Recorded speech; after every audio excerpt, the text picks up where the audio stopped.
We gather here today with our sorrow, with our anxieties, with our anger. We gather here today to heal, to learn, to grow. Whoever you are, wherever you come from, whatever you bring to this place, you are welcome. It is good to be together.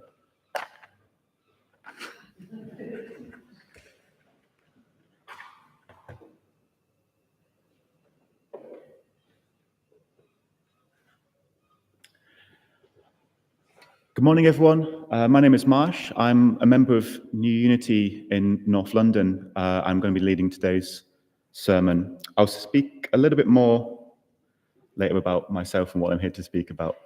For now, please rise as you're able and join us for Song 1, We Have Gathered, number 62 in your books.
Thank you, everyone. That was wonderful. As I said before, my name is Marsh. I'm a member of New Unity congregation in North London, visiting here today as part of my training towards ministry. It's a real privilege to be here in Brighton today, and it's a real honour to be here in front of you all. I've only been to Brighton a few times in my life, but my partner used to live here, and it's really nice coming and seeing like it not as a tourist, seeing it with you all here. So thank you so much for inviting me today. Something we often do at New Unity is we make sure to include everybody in the congregation. It's not just everyone with your beautiful faces looking this way. We try to get people mixing up as well. So I'd like to invite you all to spend the next few minutes greeting your neighbour, maybe standing up if you can, and ideally speaking to somebody you haven't spoken to before. We'll give a few minutes for that, so please greet your neighbours.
Thank you. Thank you so much, everyone.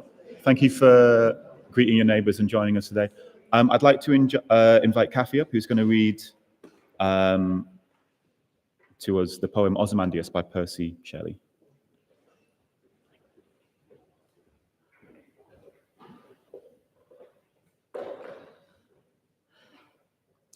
I met a traveller from an antique land who said, "Two vast and trunkless legs of stone stand in the desert.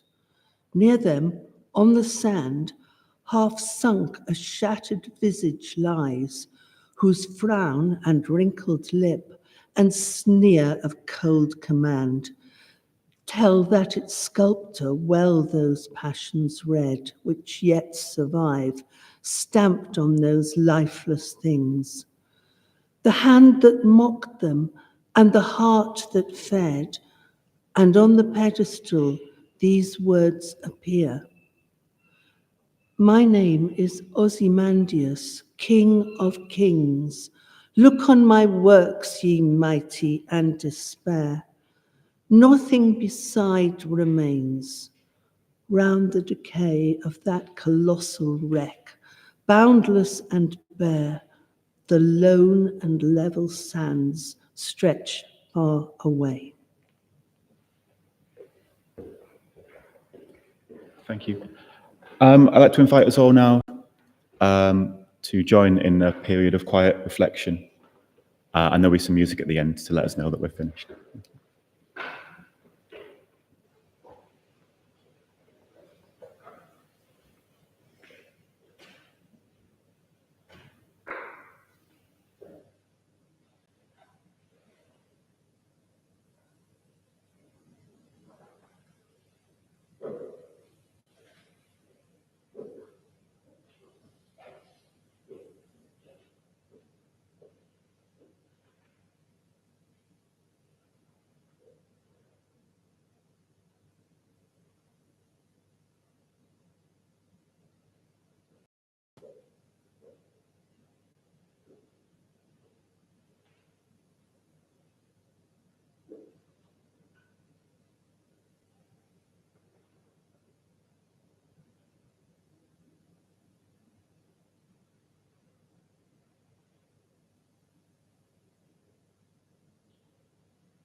As Unitarians, it's often difficult for us to agree on what we believe. If you ask 100 Unitarians to describe our beliefs, you'll get about 100 different answers. Therefore, we find it easier often to talk about what we don't believe in. I was just thinking, just then, in that moment of silence, is it meditation? Is it prayer? Is it reflection? Is it fellowship? Whatever you describe it as kind of says a little bit about what you believe, I think. But generally speaking, we don't believe in a lot of things. Unitarians make for very poor doomsday preachers, which is why I'm here today to remedy that. I am here to tell you that the end of the world is coming. The end is nigh. It feels very strange to be stood here and to make such a statement, so let me elaborate. For as long as there have been religions, there have been those that tell us that the end of the world is coming.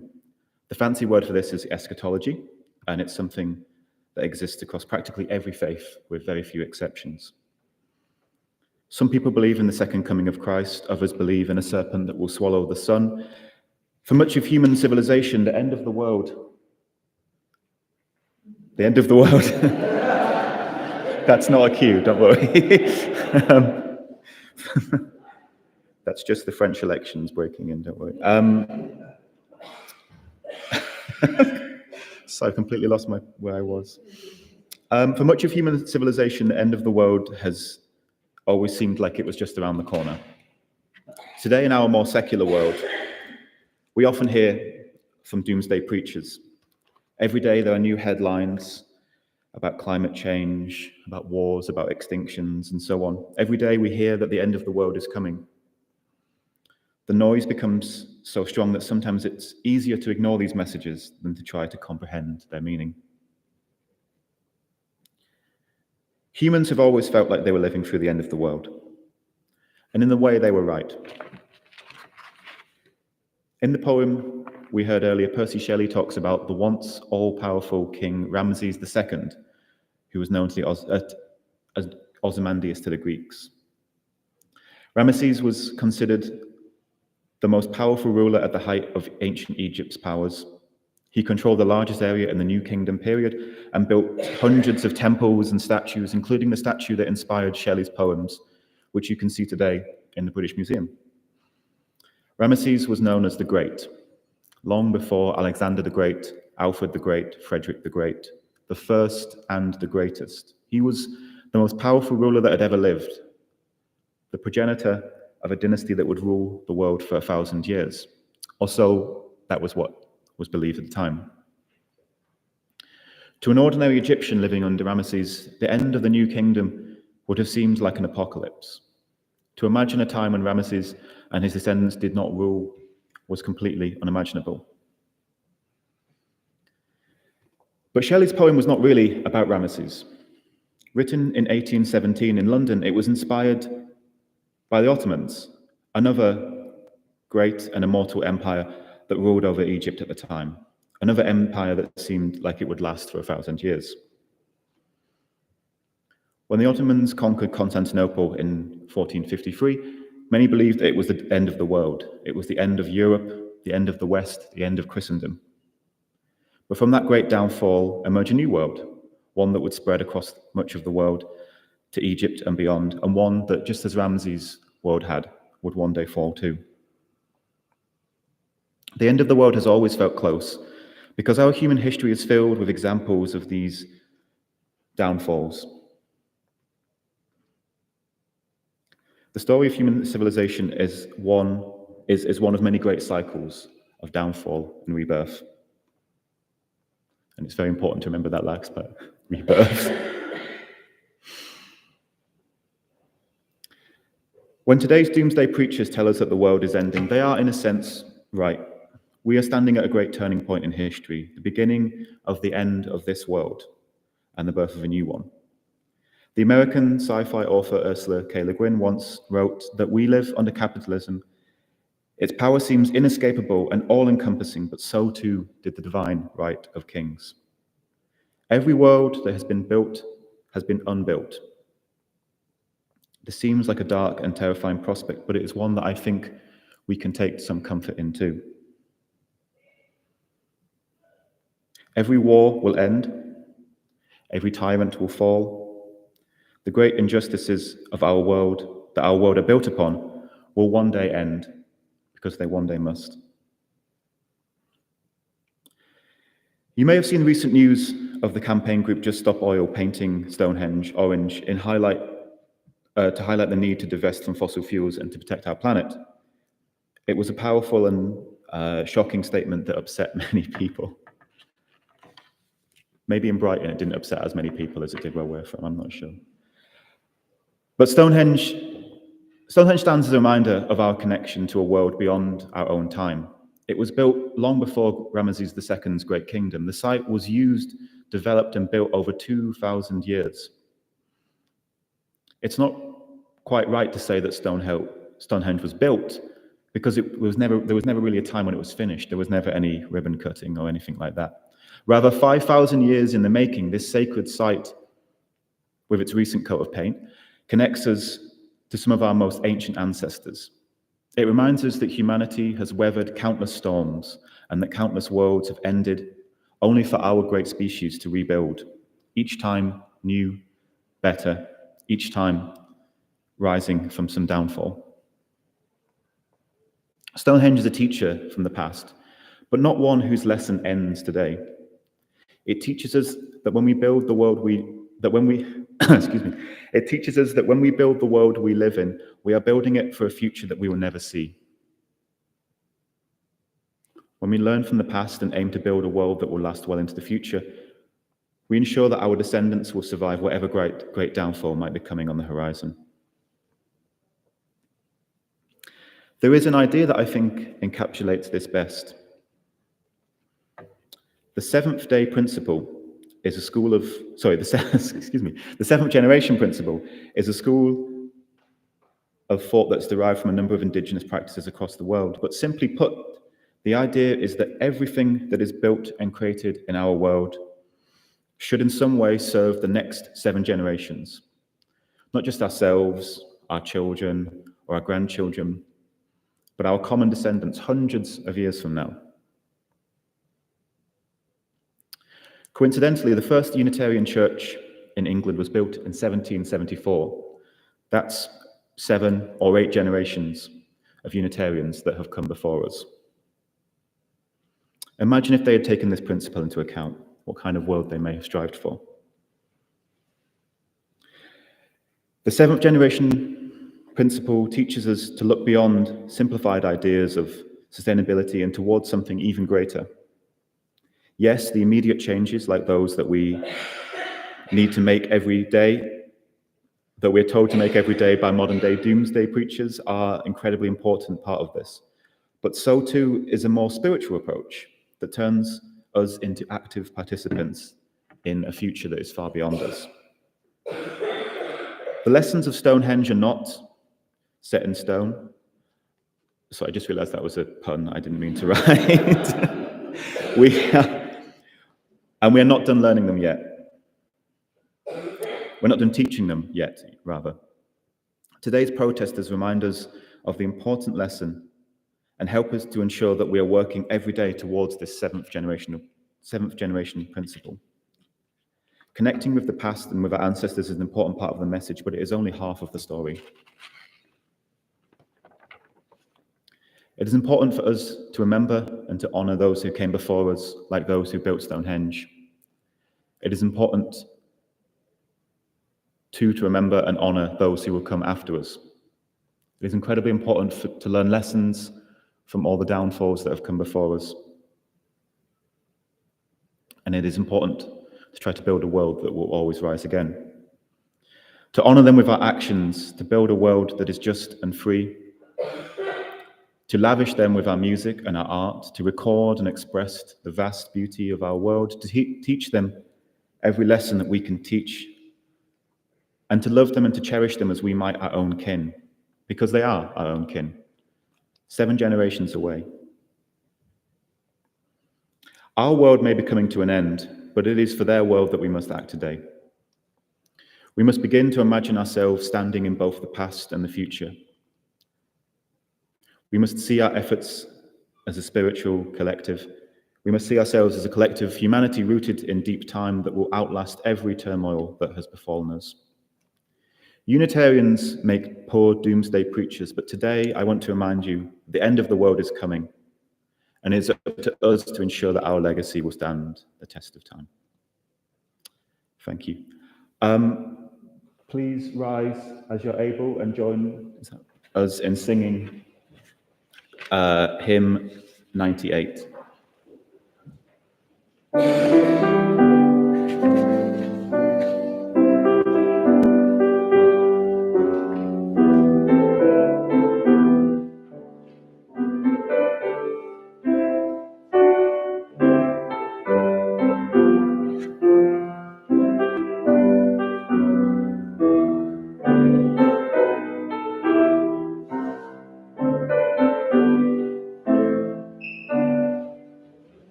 Sorry.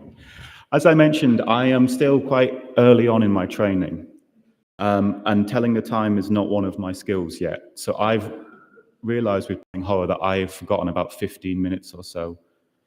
So I'm going to improvise. At our congregation in Unity, we have a moment every Sunday, which I'd like to share with you because I think it's a lovely tradition, where we light candles. We call them candles for joy and candles for sorrow. And what we do is we invite people to come up, to light a candle and to share anything that's on their mind, to light a candle. Yes, thank you so much, yes. To light a candle for someone you're thinking about, to light a candle for something that's happening in the world, to light a candle for any sort of, oh, we have a table, wonderful. To light a candle for any sort of, anything that might be on your mind, any joys or sorrows. So I'd like to share this tradition with you all today and invite anybody who has anything that they'd like to share up today to share. I'll open by lighting a candle of, I suppose, hope for the French elections, which are happening just next door, and also much further south, obviously, in France, and hope that the outcomes of that are a step towards a better world.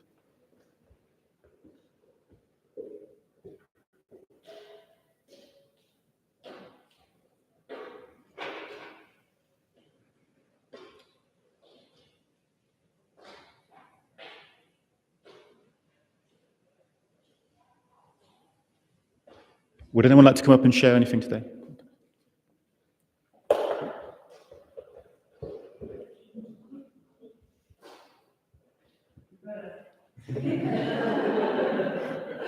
It's more difficult than it looks, isn't it? I'd like to share a candle starting of sorrow, but then joy. My sister was in the hospital, had sepsis of the heart, and it seemed really touch and go, but she recovered, and is now taking some rest. So I'm very grateful that she passed through that.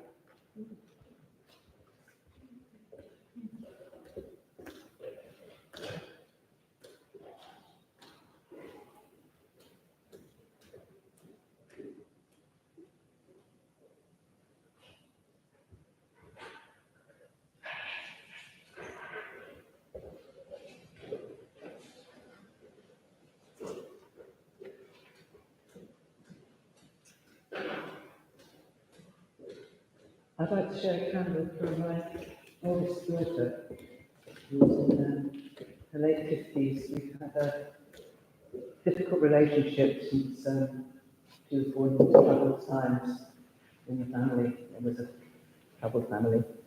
And another daughter, Kitty, has been part of our lives. And it comes to a head every now and then. It did recently. She cut off conversation with me. And I was trying so hard to think how to reopen conversation, and I turned up a poem by Ruby this morning, where he says, he describes a preacher who prayed for all the villains of the world. And when his congregation asked him, why do you pray for all the villains and not the good people? He said, because they are the ones who teach me what it is I believe in. And when I read this, I thought, my daughter, my experience is that she's very angry with me and she doesn't respect me. But if I just recoil from that, I'm not showing what I believe in. So I made a gesture this morning and she responded.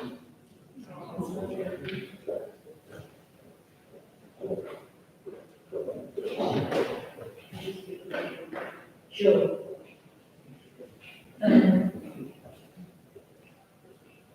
Well, I'm going to follow on from what Patricia has just shared with my daughter, who we also had a difficult relationship for some time. And a few weeks ago, she said to me, Mum, why do people not like me? And I said, well, you're absolutely perfect just the way you are. You don't have to change a thing. You are a perfect human being. And if they don't like you, it's not your fault. And she was really grateful. I think I said the right thing at that point, but it hasn't always been easy. Mothers and daughters.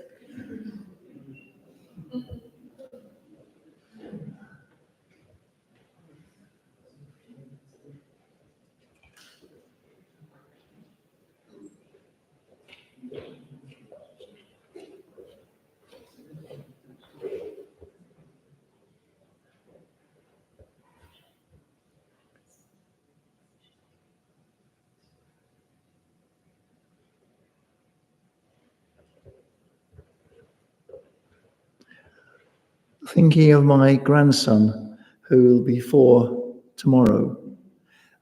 He's at the moment covered in spots because he's got chicken pox. So thinking of him and his mum and dad and hoping they're all well.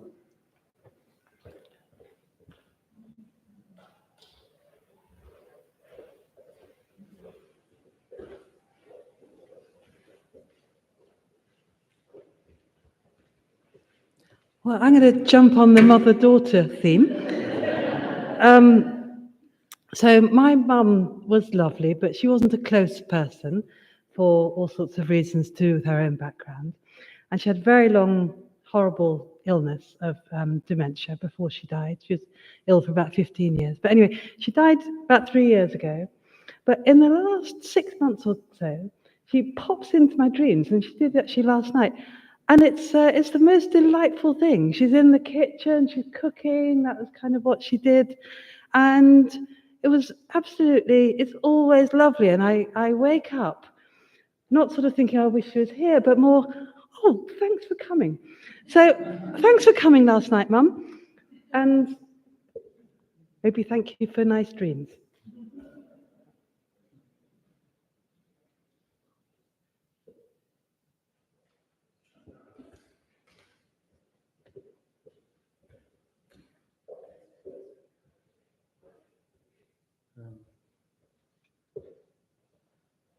Yes, mother-daughter.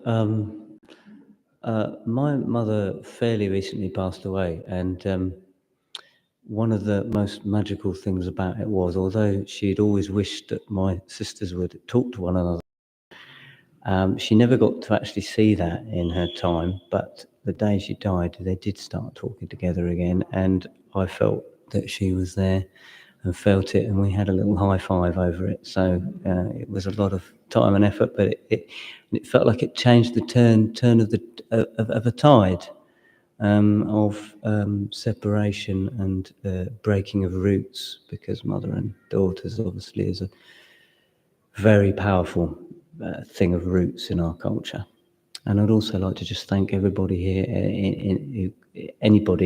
you to anybody, and bless anybody who has the strength and the will and the hard work to carry on caring in this world.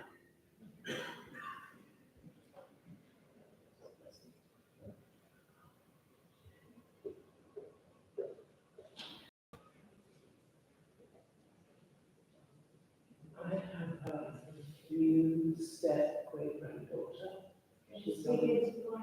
Sorry? Sorry. Thank you. I wear hearing aids, so I don't hear what you say. I have seen photos of my step great granddaughter. She's coming up for a year. Her name is Nova Rose, and she has Down syndrome. And I would like to light a candle for her and wish that she be blessed through her life.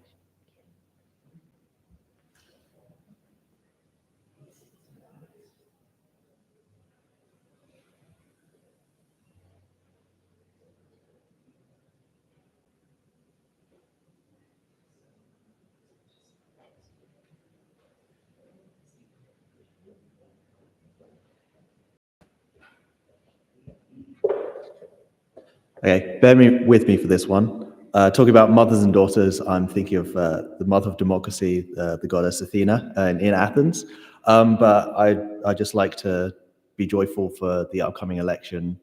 And I don't think we're allowed to, for tax reasons, we're not allowed to say too much about who you should or shouldn't vote for. But I think democracy is something very important, and we should always be wary of those that try to take it away from anyone.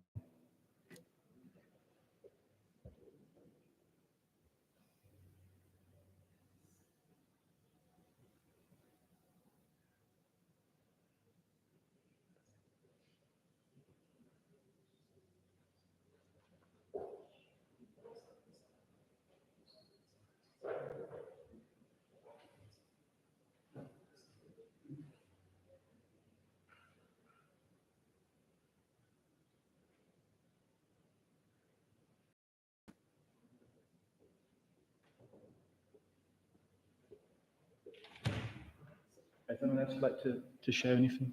No. Thank you so much. Thank you so much for that improvised moment. That was really lovely. Thank you for your patience. I'm going to light one last candle, as always. You've never met me before, but as we do it, for all of the joys and sorrows that were left unspoken today as well.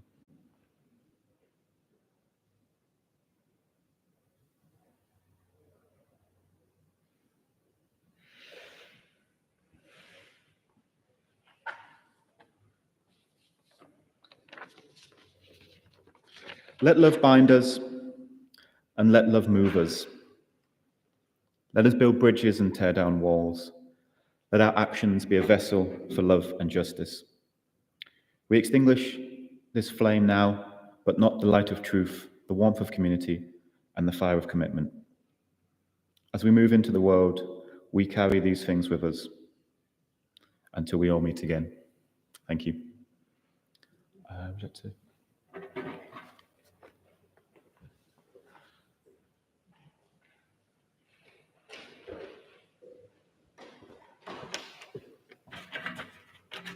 Thanks, Marsh, for coming, and have a good rest of the day in Brighton. Thank you also, Joe, for the music. That was really lovely.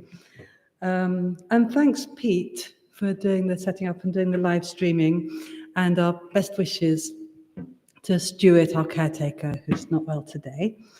Thank you to Fiona and Alan for doing the teas and coffees. And thank you, Chloe, for stepping in and handing out the hymn books.